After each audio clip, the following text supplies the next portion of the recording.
Backstage with Mothership on Solid Rock Radio begins now. Hear the best in new music, artist interviews, stories from the road, and more. You are now backstage, and here's your host, Mothership. Hey everybody, the founder and lead vocalist of the alternative power pop rock band Hello Luna is our guest today. I am here with Kenzie of Hello Luna. How are you doing? I'm great. How are you? I'm good. It took me a minute to find your actual name. I assume most people think your name is Luna. I get "Are you Luna" a lot at the merch table, and I have to let them down. Let them know I'm not Luna. What a shame. And where did we get Hello Luna? So when I was coming up with a band name, there was this big chunk of like my youth where I would go out, and I live kind of close to a dam, and I would climb up this hill and I would just stare at the stars, stargazing, and in my teens, and I would have like these long conversations with God of like, where am I supposed to go? When you're at that age, what am I supposed to do? You have your whole life ahead of you. Like, where am I supposed to be? And I remember just being filled with like so many thoughts and so much energy. It would really energize me to go up there. So really where I felt like God led me was to this place of just, rather than like coming up with a big grandiose plan for my life, just trusting in him.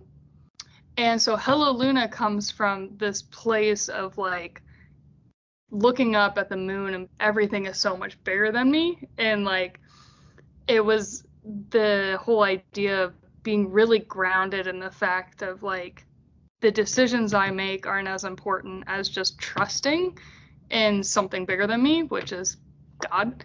And yeah, so it's like hello to the moon. It's just the thing that grounds me, the thing that reminds me like when I'm feeling super anxious or what am I supposed to do with my life? It's like pretty insignificant. Like it's just trusting in whatever that next thing is.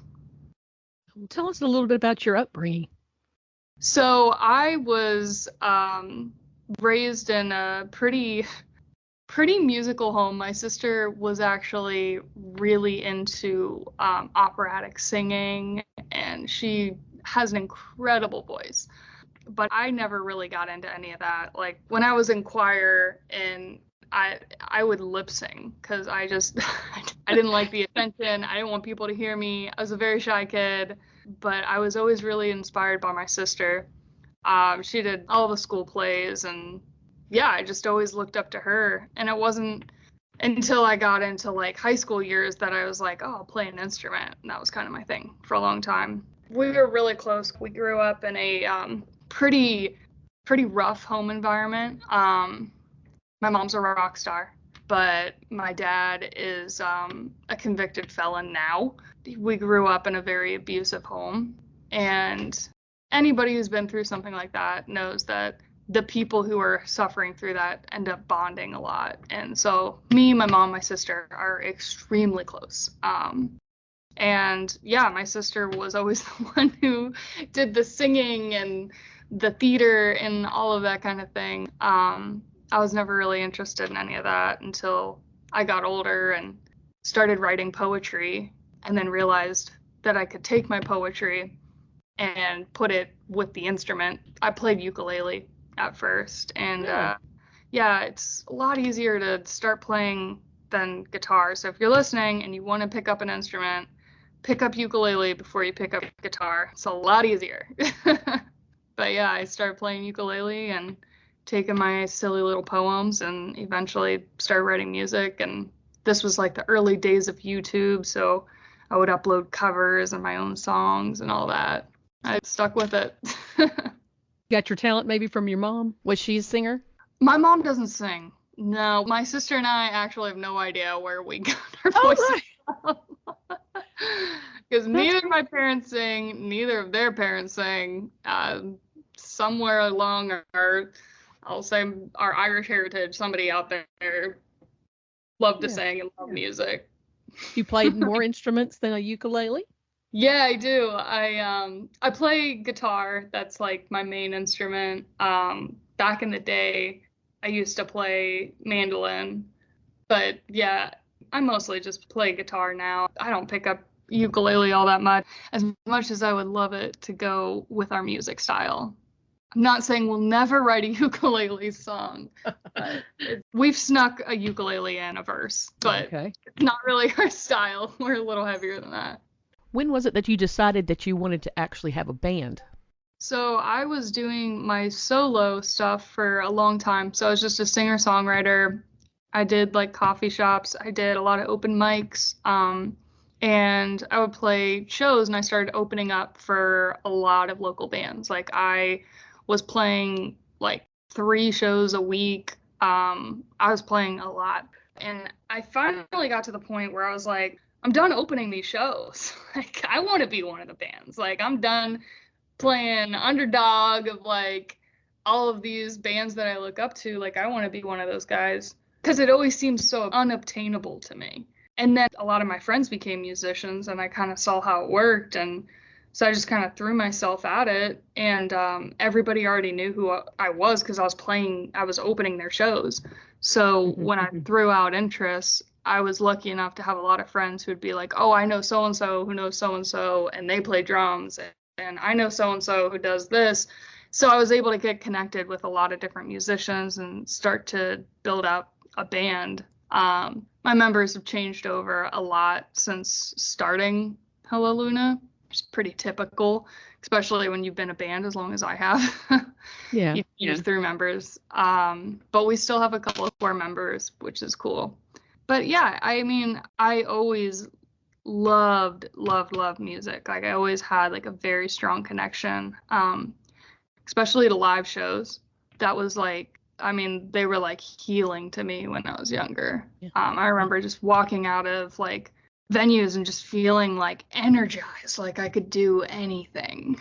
So the idea that I could give that to somebody was so exciting to me. And, you know, doing the solo thing was cool, but it was really hard to deliver what I was trying to deliver through singer-songwriter. It felt very poetic, and I wanted to get in people's faces a little bit more. I wanted to rattle them up, not put them to sleep. And no matter how hard I tried with my solo stuff, it was very much more calming, soothing than the band is. So yeah, I strung a couple of misfit guys together, and we started Hello Luna. And I basically took the shows that I had booked under my solo project and just said, hey, change the name to this, and showed up with a band. And we just started playing shows immediately. Nice. Pretty crazy. Well, who were some of those bands that you looked up to? I have a big, crazy range of music taste, and it frustrates a lot of people because I grew up in the like iTunes era, so I didn't get as into like albums. I got into songs. So some of my big music inspirations when I was younger, songwriting wise, was like people like Regina Spektor. I used to just study her lyrics and study her songwriting. Bands like the Yeah Yeah Yeahs, huge inspiration. Interpol was like a big deal to me. I was super into alternative rock. I also was like coming of age during the whole like folk like revival. So Arcade Fire, Band of Horses, like the Florence and the Machine, like that was a big deal to me. Like those were my core bands. But I just listened to so much music. I never got like super involved with just one band. I mean, I was like around when like Bonnaroo was like at its peak. Like just going and seeing all these bands. I mean, I just loved music. What I'm trying to say is like I never got super invested in just one thing. I just, love all kinds of music. Yeah. Okay, you say you pulled together a group of musicians. Who is in the band and how did they get there? Yeah, so I'll start from the earliest. So Michael Newmar, he plays drums. He was actually a session drummer for my solo project, and he is a big reason that started the band because he was in a band. And I was like, I want to start a band. I want to do that. So him and I started building the rest of the band.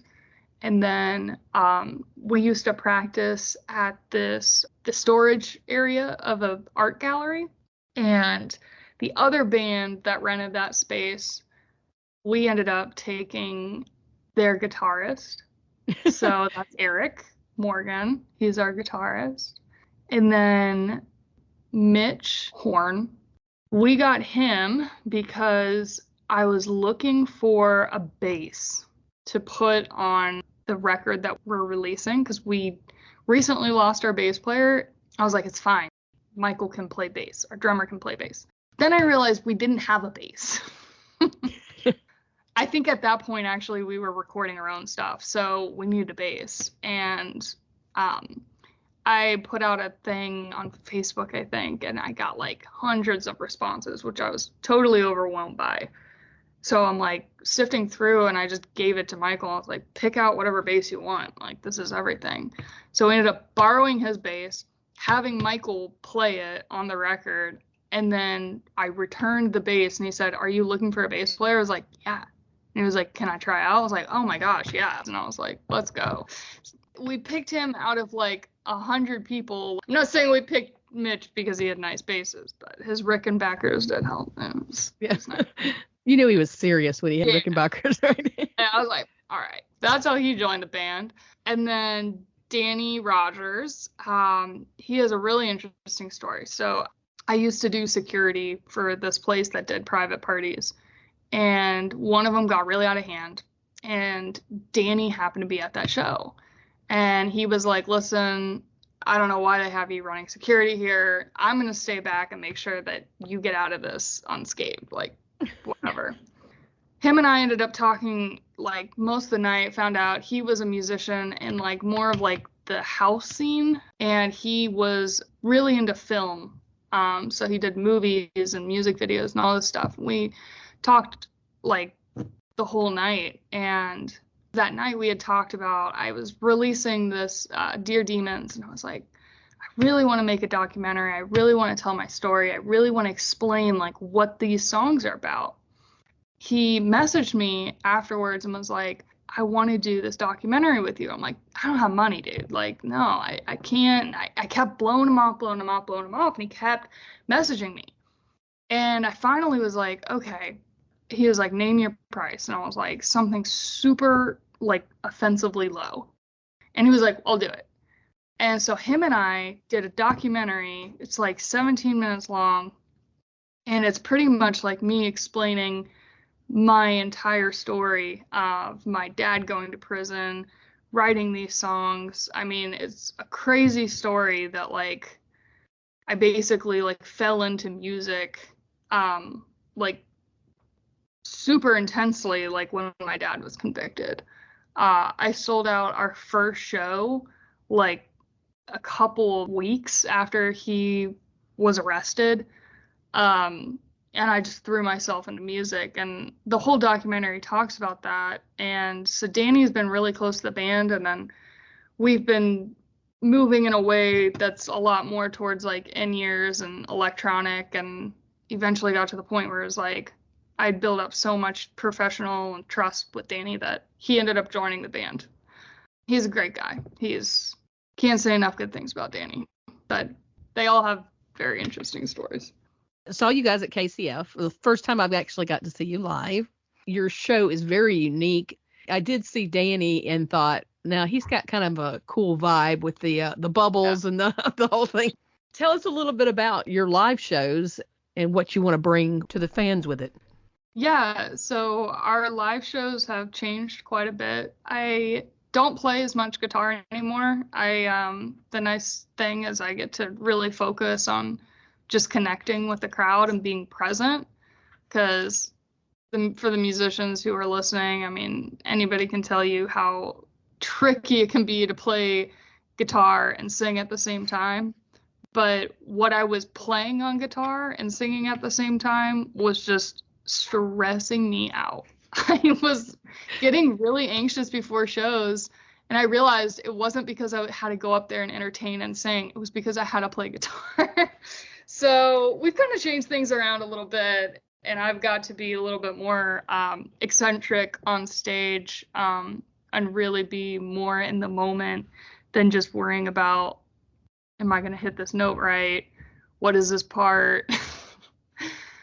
I just get to be there. And yeah, Danny's got a crazy presence on stage. He jumps around more than the rest of the guys. I think that they are so hyper fixated on their musicians.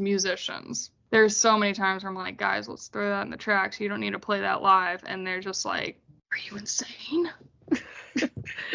You need to jump around. We got to entertain. I know the music thing is important, but we are entertainers. It's kind of funny, but they're such great guys. They're such awesome musicians, and I kind of just tune everybody out, so I really couldn't tell you much other than like videos that I see of us, but I just focus on myself, and the guys know that they got to keep it together back there because I'm working the crowd and trying to hone in on what I'm doing more so than anything else.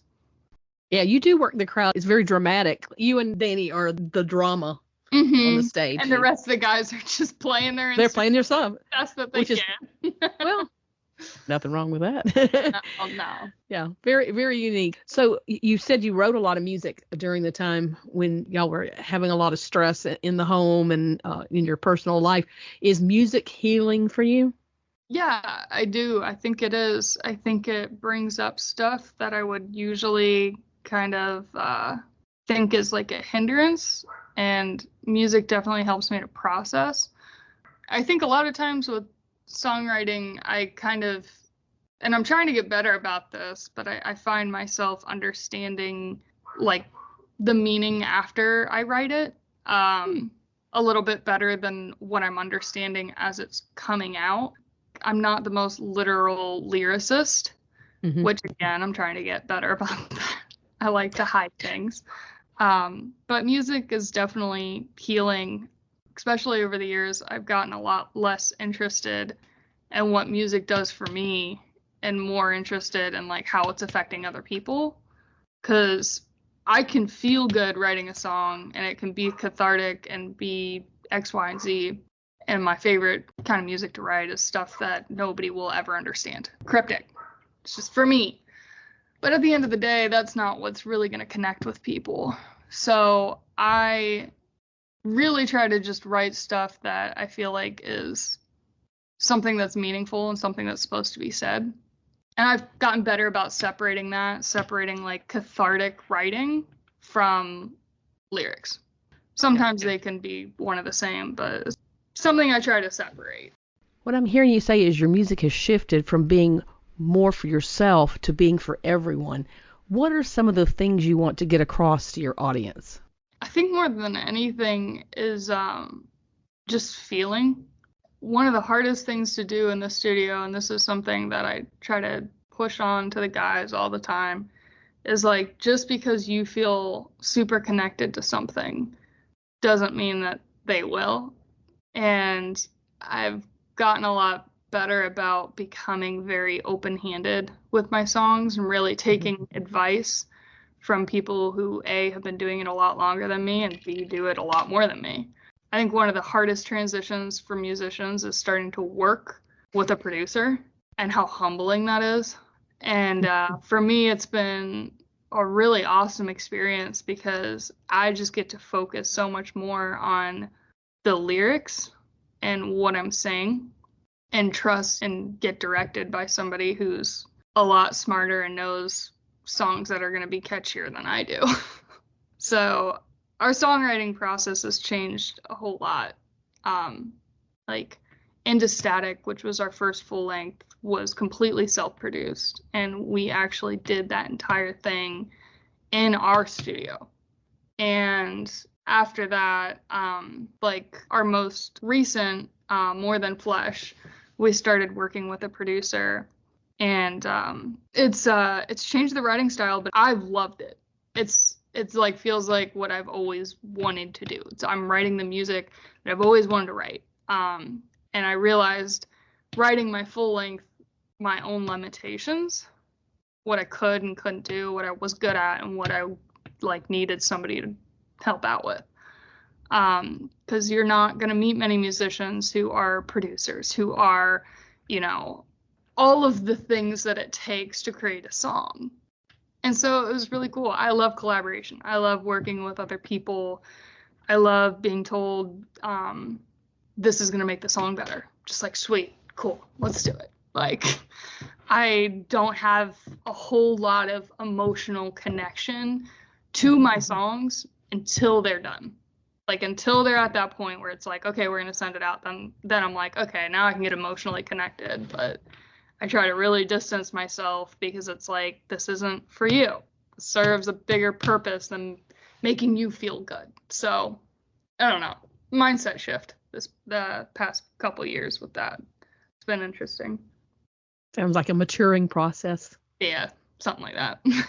Who else collabs with you in the music writing process? So Danny does a lot of like the soundscapes. He actually did a lot of horror movie soundscapes. And that's like how him and I really connected was I don't like horror movies. I'm such a baby. I didn't grow up with it. I'm just like, I hate it. I can't get into it. Yeah. But I love a lot of horror adjacent things, like how it can mess with your emotions and the suspense. And Danny's music, it's very cinematic. Yeah. And so him and I really connected there. And so we actually started a solo project, Kenny, and we took a lot of what he was doing with his soundscapes and started putting my vocals over it.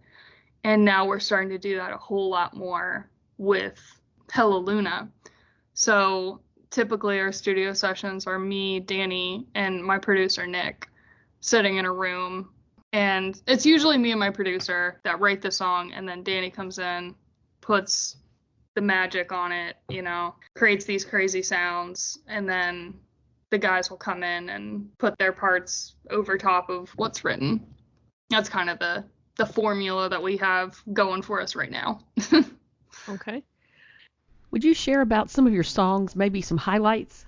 Yeah. So I think our most popular song right now is Buried on the Inside. And that was one of the most difficult songs for me to write. So it was very rewarding to see how great the reception was, because it was worth it. Because how I was talking to you a little bit earlier about how I tried to take a step out of being super cryptic and weird and being more obvious. That's kind of what I was doing with that song, and being a little bit more playful with my music rather than making it so deep, dark, and spooky. And Buried on the Inside is really being honest, because there was a time that I just kind of said to myself, why does everything happy just make me mad? I remember I wrote it down in my notes, and I was like, I should write about that. I should say that. That's the first part of that song. It's actually Have a Good Day, which I called my producer inside of the sound booth, and he recorded that message on his phone. And that's the beginning of the song, is Have a Good Day, because it's just something as simple as somebody like greeting you and being kind and nice and just making you mad because you're just depressed and everything sucks.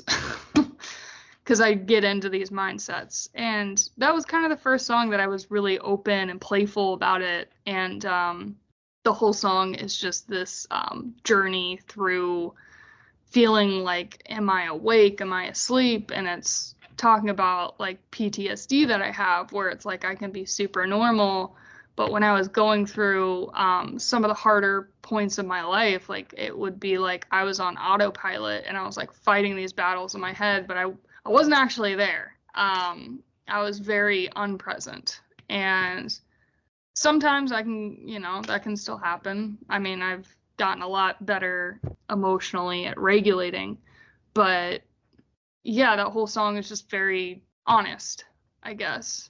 My older ones, like I was saying, when my dad was convicted and I was being very open about what was going on, like Tongue Tied and Sympathize off of Dear Demons. I mean, that whole record is pretty much like a conversation about dealing with childhood abuse and reconciling that. Like Tongue Tied, for instance, is about the people who knew the abuse was going on and kept quiet about it. I was getting really honest and open about, like, I was mad.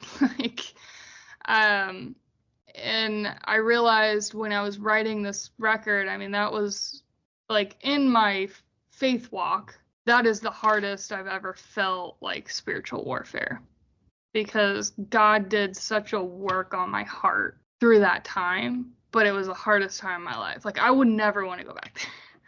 But I was so honest, and I just I wanted to tell anybody who would listen what was going on. And I just had such a draw to, like, honesty, because I had just been given so much fake, like, nonsense. It had hurt me so much. People were lying, not telling the truth, and I just wanted to be real. And that's something with abuse, it's very hush hush. And I kind of wanted to put my neck out there and be like, you know what, this happened to me and it hurts and I'm struggling. And that's really what I built the band on. I mean, the season that I'm in now is kind of like trying to stretch my legs a little bit and being like, not every song I write has to be centered around my abuse.